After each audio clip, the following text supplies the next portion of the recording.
বাড়িতে ঝটপট মুখরোচক কিছু খেতে ইচ্ছে করলে অবশ্যই এটা একবার বানিয়ে খেতে পারেন। এটি হলো ম্যাগির একটি দুর্দান্ত রেসিপি। আমি 4টে ম্যাগির প্যাকেট নিয়েছি। নিয়ে কড়াইয়ের মধ্যে খুব ভালো করে এটা সিদ্ধ করে নিয়েছি। আমার সিদ্ধ করা হয়ে গেছে। জলটা হালকা গরম করার পরে আমি এটা দিয়েছিলাম, দিয়ে সিদ্ধ করে নিয়েছি। সিদ্ধ হয়ে গেলেই আমি এটাকে ভালো করে ঠান্ডা জলে ধুয়ে নেব। আর অন্যদিকে 2টো ডিম নিয়ে আমি ডিমটার সঙ্গে অল্প একটু নুন অ্যাড করে ভালো করে ফেটিয়ে নিচ্ছি। ডিমটা ফেটানো হয়ে গেলে আমি এটাকে ভেজে নেব হালকা তেল দিয়ে।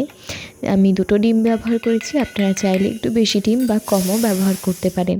কড়াইয়ের মধ্যে এটা দিয়ে আমি ভালো করে ভেজে নেব। এটাকে ভুজিয়া আকারের ভেজে নিতে হবে, যেমন আমরা চাউমিনে ব্যবহার করি বা ফ্রাইড রাইসে ব্যবহার করি, সেই রকমই ভুজিয়ার মতন করে নিচ্ছি। আপনারা দেখুন, এইভাবে ডিমটা কড়াইয়ের মধ্যে দিয়ে নাড়তে থাকলে এটা ভুজিয়ার মতন করে ভাজা হয়ে যাবে। এটা আপনারা অনেকেই জানেন, আবার অনেকে জানেন না। আমি এমনভাবে রেসিপিটা করেছি যাতে এটা ইজি কুক করা যায় এবং সবাই যারা রান্না জানে না তারাও করতে পারবে। আমার ওদিকে ভুজিয়াটা ভাজা হয়ে গেছে, আমি তুলে রেখেছি। কুচি কুচি করে রাখা পেঁয়াজ এবং রসুন আমি দিয়েছি। এই রান্নাতে আমি কোনো রকম আদা ব্যবহার করব না। আর এখানে বাচ্চা বড় সবার জন্যই আপনারা অল্প একটু গুঁড়ো লঙ্কা দেবেন আর অল্প হলুদ দেবেন, একদম অল্প। আপনারা দেখতেই পেয়েছেন এখানে পরিমাণটা ঠিক কতটুকু, পেঁয়াজের মধ্যে রং হবে ততটুকুই। আর নুনটাও আমি দিয়েছি অল্প করেই, কারণ ম্যাগি মশলার মধ্যে নুন ঝাল দেওয়াই থাকে ম্যাগিতে পরিমাণ মতন যতটা লাগে, তাই তার উপরে বেশি করে না দেওয়াই ভালো, সাথে খুব একটা ভালো লাগে না। তারপর এইভাবে নাড়তে চাড়তে রান্না করতে করতে দেখবেন এই ম্যাগি রান্নাটা আপনার হয়ে গেছে। ততক্ষণ আপনি এটা নেড়ে চেড়ে রান্না করবেন। তারপরে এই ম্যাগিগুলোকে আমি তো ভেঙে নিইনি, খুন্তির সাহায্যে আমি ভাজতে ভাজতে ভেঙে নেব। আপনারা দেখেছেন আমি এখানে একদম হালকা তেল ব্যবহার করেছি। আপনারা যারা আমার রেসিপি ফলো করেন তারা কিন্তু জানেন যে আমি হালকা তেল ব্যবহার করি, সেই কারণেই আমি এখানে হালকা তেলই ব্যবহার করেছি। আপনারা চাইলে এখানে একটু বেশি সাদা তেল ব্যবহার করতে পারেন।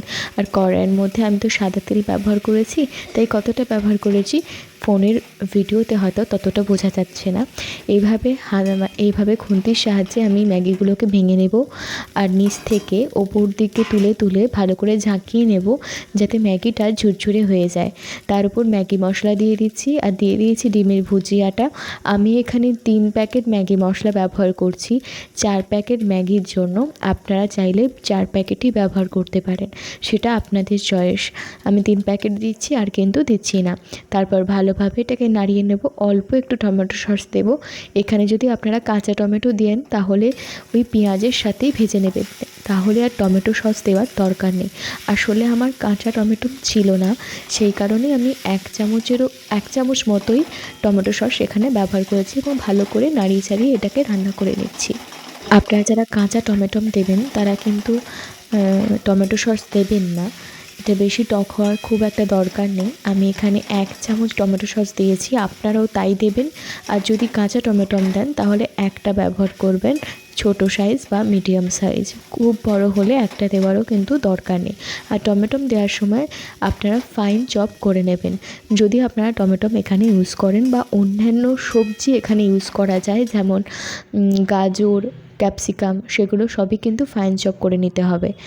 আমার ম্যাগি কিন্তু রেডি, দেখতেই পাচ্ছেন।